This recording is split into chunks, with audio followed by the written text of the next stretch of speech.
Hi ಎಲ್ರಿಗೂ ನಮಸ್ಕಾರ. ಹಾಗೆ ನಮ್ಮ ಮೆದುವಾದ ನೀರು ದೋಸೆಯನ್ನು ಹೇಗೆ ಮಾಡೋದು ಅಂತ ನಾನು ಹೇಳ್ಕೊಡ್ತೇನೆ. ನೀರು ದೋಸೆ ಎಲ್ಲರೂ ಮಾಡ್ತಾರೆ, ಅದು ಮೆದುವಾಗಿ ಹೇಗೆ ಬರೋದು, ಸಾಫ್ಟಾಗಿ, ಆಮೇಲೆ ತುಂಬ ಟೇಸ್ಟಿಯಾಗಿರಬೇಕು. ಸಾಫ್ಟ್ ಆದ್ರೂ ಅಂಟ್ಕೊಳ್ಬಾರ್ದು. ನಾನೀಗ ಸಮವಾಗಿ ರಾತ್ರಿಯೇ ನೆನೆ ಹಾಕಿದೆ ಅಕ್ಕಿನ.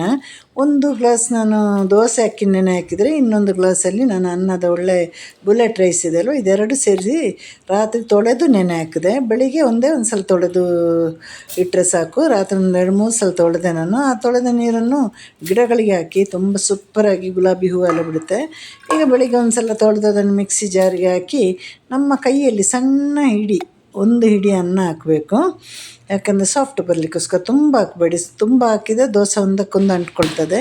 ಹಾಗೆ ಒಂದು ನೋಡಿ, ಸಣ್ಣ ತೆಂಗಿನಕಾಯಿ ಒಂದು ಅರ್ಧ ಭಾಗದಷ್ಟು ಹಾಕಿ, ಅದರಲ್ಲಿ ಹೆಚ್ಚು ಕಮ್ಮಿ ಮಾಡ್ಬೋದು. ಹೆಚ್ಚು ಹಾಕ್ಲಿಕ್ಕೆ ಹೋಗಬೇಡಿ, ಕಮ್ಮಿ ಬೇಕಂದ್ರೆ ಹಾಕ್ಕೊಳ್ಬೋದು. ಕೆಲವರು ಸ್ವಲ್ಪ ಹಾಕ್ತಾರೆ. ನಾನಿಲ್ಲಿ ಒಂದು ಸಣ್ಣ ತೆಂಗಿನಕಾಯಿಯ ಒಂದು ಅರ್ಧ ಭಾಗದಷ್ಟು ಹಾಕ್ತಾಯಿದ್ದೇನೆ. ಇದನ್ನೆಲ್ಲ ಸೇರಿ ಒಟ್ಟಿಗೆ ನೀರು ಹಾಕಿ, ಮತ್ತು ಉಪ್ಪು ಈಗಲೂ ಹಾಕ್ಬೋದು, ಆಮೇಲೇನಾದರೂ ಹಾಕ್ಬೋದು, ಹೇಗಾದರೂ ಹಾಕಿ ಉಪ್ಪು ಹಾಕಿ ಇದನ್ನೀಗ ನುಣ್ಣಗೆ, ಅಂದರೆ ನಮ್ಮ ಕಣ್ಣಿನ ಕಾಡಿಗೆ ಅಷ್ಟು ನುಣ್ಣಗೆ ನಾವು ರುಬ್ಬಿ ತೆಗಿಬೇಕು. ಆಗಲೇ ಅದು ಚೆನ್ನಾಗಿ ಬರೋದು ದೋಸೆ. ಈಗ ಇದನ್ನೆಲ್ಲ ಸೇರಿಸಿ ನಾವು ರುಬ್ಬುವ.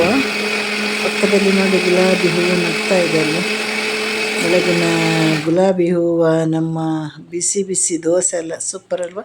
ಹಾಗೆ ನಾನು ನೋಡಿ ಈಗ ರುಬ್ಬಿದ್ದಾಯಿತು. ಇನ್ನು ಅದಕ್ಕೆ ಬೇಕಾದ ನೀರಿನ ಅಳತೆ ಹಾಕಬೇಕು. ನೀರಿನ ಅಳತೆ ಹೇಗೆ ಹಾಕೋದಂದರೆ, ನಮಗೆ ಈ ಹಾಲಿದೆಯಲ್ಲ, ಹಾಲಿಗಿಂತ ಒಂದು ಪಾಯಿಂಟ್ ಗಟ್ಟಿ, ಮೊಸರಿಗಿಂತ ತೆಳು, ಆ ಥರ ಹಾಗೆ ಹಾಕಬೇಕು. ಹಾಗೆ ಯಾವುದೇ ಕಾವಲಿ ಆಗಲಿ ಸ್ವಲ್ಪ ಎಣ್ಣೆ ಹಾಕಲೇಬೇಕು, ಆದರೆ ದೋಸೆ ಚೆನ್ನಾಗಿ ಬರ್ತದೆ. ನೋಡಿ, ಈಗ ನಾನು ಕಾವಲಿ ಬಿಸಿ ಆದಮೇಲೆ ಒಂಚೂರು ಎಣ್ಣೆ ಹಾಕಿದೆ. ಎಣ್ಣೆ ಎಲ್ಲ ಹರಡಿಸಿದ ಮೇಲೆ ದೋಸೆಯನ್ನು ಹಾಕಿದೆ. ಮುಚ್ಚಿಟ್ಟು ಮಾಡಿ. ಕೆಲವರು ನೀರು ದೋಸೆಗೆ ಮುಚ್ಚೋದಿಲ್ಲ, ಮುಚ್ಚಿಟ್ಟು ಮಾಡಿದರೆ ಬೇಗ ಬೇಗನೆ ಆಗುತ್ತೆ, ಮತ್ತು ಒಳ್ಳೆ ಎರಡು ಕಡೆನೂ ಬೇಯುತ್ತೆ. ಇದನ್ನು ಮಗುಚಿ ಹಾಕುವಾಗಿಲ್ಲ ನಮ್ಮ ಉದ್ದಿನ ದೋಸೆ ಥರ. ಹಾಗೆ ಒಂದೊಂದು ದೋಸೆಯನ್ನು ಹೀಗೆ ಒಯ್ತಾ ಹೋಗಬೇಕು. ನಮಗೆ ನೀರು ದೋಸೆ ಸಂಜೆವರೆಗಾದರೂ ಕೂಡ ತಿನ್ಬೋದು, ಗೊತ್ತಾ. ಮೀನು ಸಾರಿಗೆ, ಚಿಕನ್ ಸಾರಿಗೆ ತುಂಬ ಸೊಗಸಾಗಿರುತ್ತೆ. ಕಾಳುಗಳ ಸಾರು ಅಥವಾ ಸಾಂಬಾರಿಗೆ ಚೆನ್ನಾಗಿರೋದಿಲ್ಲ.